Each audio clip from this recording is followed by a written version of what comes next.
Spring is only a few weeks away, of course, and as we head into that season, many homeowners may think about selling their homes and getting ready for that process. Yes, and during that process is a great time to organize. So today we welcome Laura Souders into the kitchen to help us. You know, there's a lot to go through when you're thinking about packing up a whole house in the home buying process, or maybe you're just doing some spring cleaning. You say to start in the kitchen. Why? Absolutely, because whenever you have guests in your home, you want it to look its best.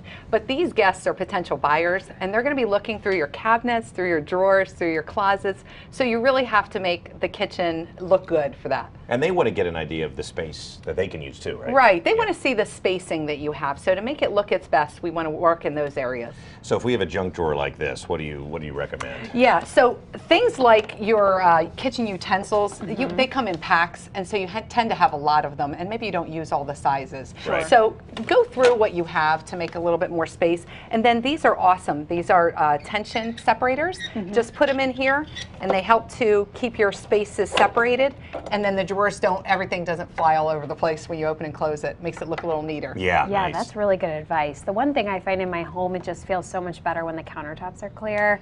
So what do you suggest for anybody that's trying to make things look better in the kitchen there? You want to keep your countertops as clear as you can because it makes them look nicer and neater, and it keeps them cleaner, easier to keep, wipe down and keep clean. So think about some of the things that you have if they really need to be out on your countertops. Maybe your canisters don't need to be out anymore. You don't use them as often. Try to make space in your cabinets so that you can put them away, tuck them away somewhere, and then you don't have to see them. And what do you recommend for the cabinets in terms of organizing? Right. So if you're going to put things in the cabinets, we're going to have to take some things out of the just throw them in cabinets. there. Right. Yeah. So we have some boxes that we get from the liquor store that have the partitions in them. Yes. And when you get those, you can just pop the things right into. Here we go. Perfect. We have this. You can just pop them right in and see anything that's extra. Yes. So glasses, your vases, mugs, things like that can go in here, and then you can transport them to donation much easier, and that'll make your cabinets a little bit more free. Wonderful. Convenient. Yeah, and that's really good advice.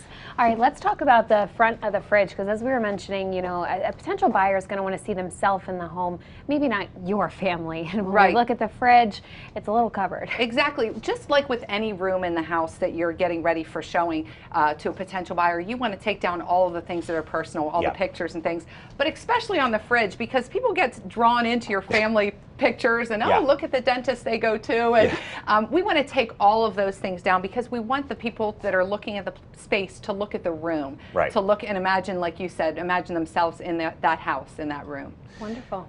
Good advice, Laura. And we should mention, too, you've got something in Better Homes and Gardens this month, right? I do. I'm a featured professional in Better Homes and Gardens, Secrets of Getting Organized. How awesome is that?